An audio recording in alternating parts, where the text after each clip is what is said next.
बोलिए शंकर भोलेनाथ की जय।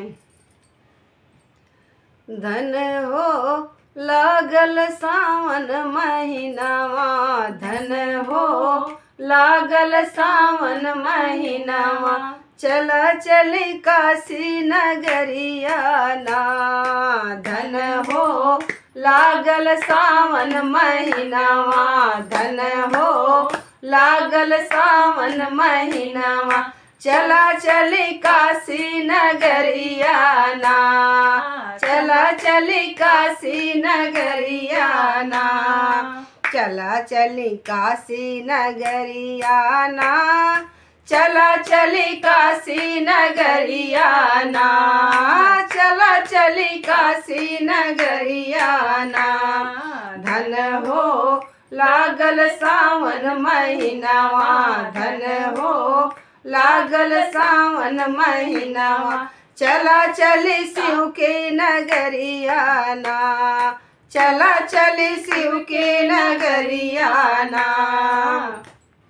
गंगा जल भरी शिव के द्वारे, मांगी मनौती हाथ पसारे, मांगी मनौती हाथ पसारे। बम बम बोल के हो जय करिया, बम बम बोल के हो जय करिया, चला चली काशी नगरिया ना।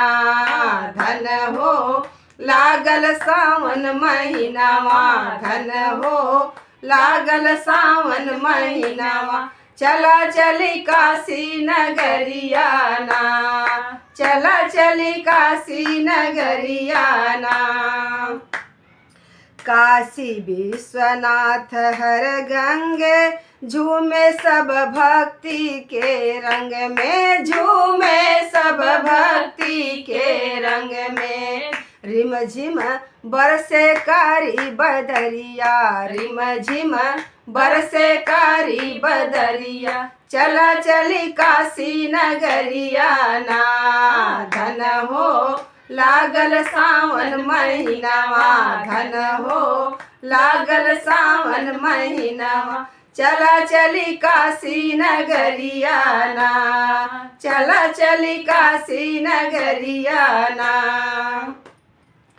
बन्हबै गेरुआ रंग हम पगड़ी, धन हो तो हम पहिनला चुनरी, धन हो तो हम पहिनला चुनरी, धन हो तो हम पहिनला चुनरी। धैला कन्हवा पे हो कंवरिया, धैला कन्हवा पे हो कंवरिया, चला चली काशी नगरिया ना, चला चली काशी नगरिया ना।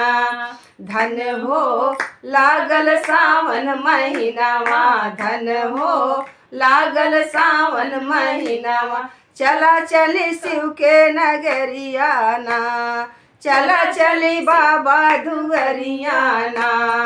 धन हो लागल सावन महीनावा, धन हो लागल सावन महीनावा, चला चली शिव के दुअरिया ना, चला चली काशी नगरिया ना। हर हर गंगे।